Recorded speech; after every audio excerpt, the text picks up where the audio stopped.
Toque, toque, toque. 3 batidinhas na porta.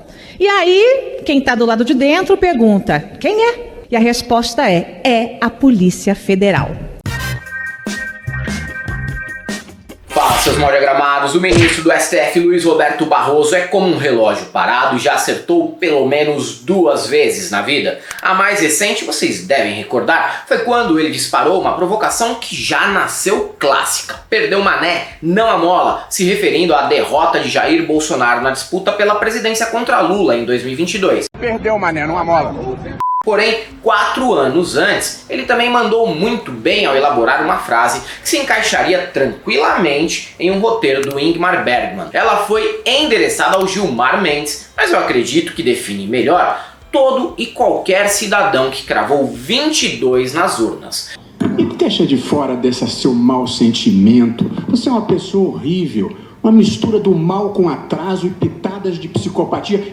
Afinal, qual bolsonarista não é exatamente isso, ou até algo pior? Exemplos não faltam. Praticamente todos os famosos que aderiram ao mito são exatamente desse jeito e, em algum momento, acabam até respondendo processo por atitudes atrozes, que vai desde a exploração de trabalhadores em situação análoga à escravidão, passando por assassinato, estelionato e estupro. Esse último crime costuma ser mais comum quando o cidadão de bem atua em áreas como o futebol, talvez o ofício que mais acumule entulhos humanos capazes do cometimento de todo tipo de violência contra mulheres.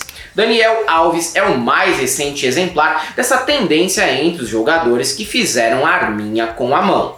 Antes dele, Robinho, que costuma participar de acampamentos golpistas disfarçado, já havia sido condenado na Itália pela mesma prática nefasta. Só que o ex-craque do Santos fugiu a tempo de curtir uma impunidade suave no seu país de origem, que é conhecido mundialmente por sempre duvidar da vítima e não importunar os agressores, principalmente se eles forem famosos e ricos. Já Daniel não teve a mesma sorte. E se ele não teve essa sorte, significa que a sorte é da sociedade de forma geral, que além de ter um provável Jack a menos nas ruas, ainda se poupa de lidar com os looks extremamente questionáveis desse ex-jogador narcisista. Mas antes de continuar a falar sobre esse tema, eu gostaria de pedir para que vocês sigam o nosso canal, deem like no vídeo, compartilhem nosso conteúdo e, se possível, colaborem com o nosso Apoia-se ou tornem-se membros da Galãs Feios. E não deixem também de conferir a nossa linha de camisetas à venda no site da El Cabriton e o nosso curso sobre como começar o seu canal no YouTube, disponível no Instituto Conhecimento Liberta. Enfim, vamos lá! No dia 30 de dezembro, véspera de Ano Novo, Dani Alves foi a uma boate de Barcelona. Podia ser só mais um dia de resenha com os parças, picanha de ouro na tábua, moe chandon e bravatas variadas, mas ele teria resolvido que, por ser o Daniel Alves, poderia cometer um crime sexual que nada aconteceria. Só calculou errado o CEP da balada. Se eles tivessem algum point badalado no litoral de Santa Catarina, até poderia estar com a razão e ser protegido e sair impune. Mas como em Barcelona existe uma intolerância contra esse tipo de conduta, ele foi detido logo depois que a mulher denunciou o que teria ocorrido no banheiro da boate. Sim, acreditem, a Espanha pode não ser perfeita e ter vários BOs historicamente aqui na América Latina, mas logo após a denúncia, o estabelecimento mobilizou os seguranças para que eles evitassem a fuga do jogador do local.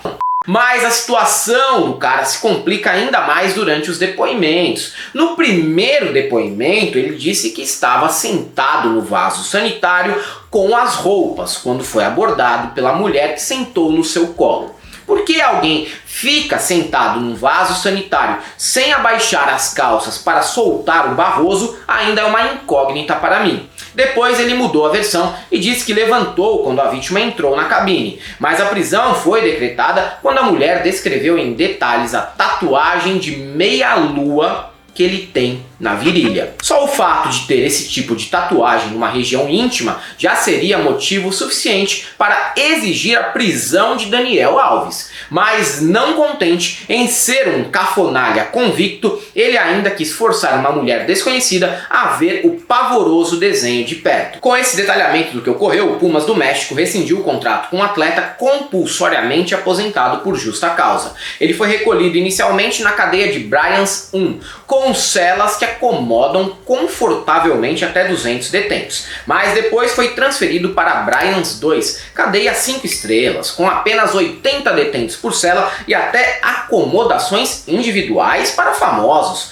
Foi lá que o multimilionário dos antivírus de computadores, John McAfee, foi encontrado morto em 2021. Se condenado, Daniel pode pegar até 12 anos de prisão. Quando a notícia veio à tona, a primeira reação da turminha que paga pau para boleiros foi muito óbvia, já que trata-se da segunda comunidade mais tóxica do Brasil, perdendo apenas para os gamers. Como sempre, eles duvidaram da vítima e a acusaram de querer fama e dinheiro por meio da exposição que o caso trará. A questão é que eles estavam completamente equivocados quanto a isso. Como eles costumam estar equivocados em relação a tudo, viu? A vítima decidiu pelo anonimato, não concedeu entrevistas e rejeitou qualquer compensação indenizatória. Tudo indica que existem evidências fortíssimas para condenar Daniel. Ou seja, quem jogou essa cartada pensando que ela seria uma espécie de nova Nájila, aquela loira truqueira que havia acusado falsamente o Neymar de cometer o mesmo crime, se deu mal. Eventualmente, pode até rolar falsa denúncia sobre esse tipo de conduta.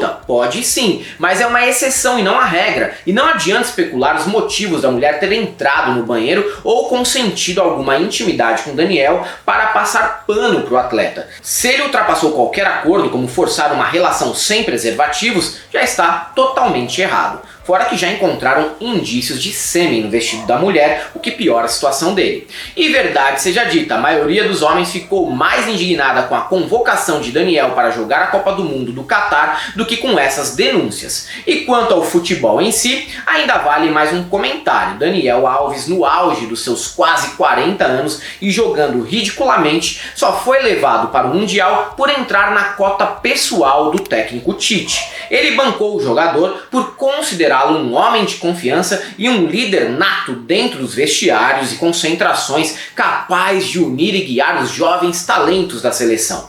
O que o ex-treinador do Brasil dirá quando for questionado sobre ter apostado todas suas fichas justamente num cidadão que menos de um mês após o fim da Copa já estava com merda até o pescoço na justiça, eu não sei. Mas certamente ele vai tentar se esquivar com a justificativa de que não podia prever o que estaria por acontecer, e tem razão, mas ainda acho difícil existir técnico de futebol que não saiba da má fama extra-campo dos jogadores. Como bem lembrou o Juca Kfouri, uma coisa pelo menos é certa: ele deve ter se arrependido de dizer que Daniel Alves transcende o futebol. Não transcende. Espécie de menino Charlinho que superou a fome e a pobreza para jogar na Espanha, ele foi no máximo coadjuvante de luxo pelos times em que passou, ao mesmo tempo que em público se vendia como injustiçado e invejado pela sua trajetória de superação. Clichê purinho, como se 90 entre 100 jogadores do Brasil não tivessem exatamente a mesma trajetória de driblar as maiores adversidades para brilhar em campo. Fora isso tudo, temos que recordar a hipocrisia e a dissonância cognitiva coletiva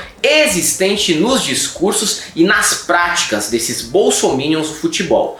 Passam anos fazendo proselitismo político para um candidato que atua justamente para oprimir o extrato social de onde eles vieram. Pregam o conservadorismo, o crentismo freestyle e a defesa dos valores da família, mas em público agem como verdadeiros predadores em busca da próxima vítima. Com isso, é bom que se ressalte que eles não destroem a própria carreira e nem a boa reputação que nunca tiveram. Isso é irrelevante, pois quando saírem da prisão, ainda terão mais dinheiro que todos os membros das nossas famílias reunidos em 4 gerações. O que eles destroem de verdade é a vida de pessoas que acidentalmente cruzaram seus caminhos. A mistura do mal com atraso e pitadas de psicopatia na prática. E para todos aqueles que achavam que o pior crime cometido pelo Daniel Alves era se vestir de forma horrenda, só temos uma coisa para te dizer: não passarão.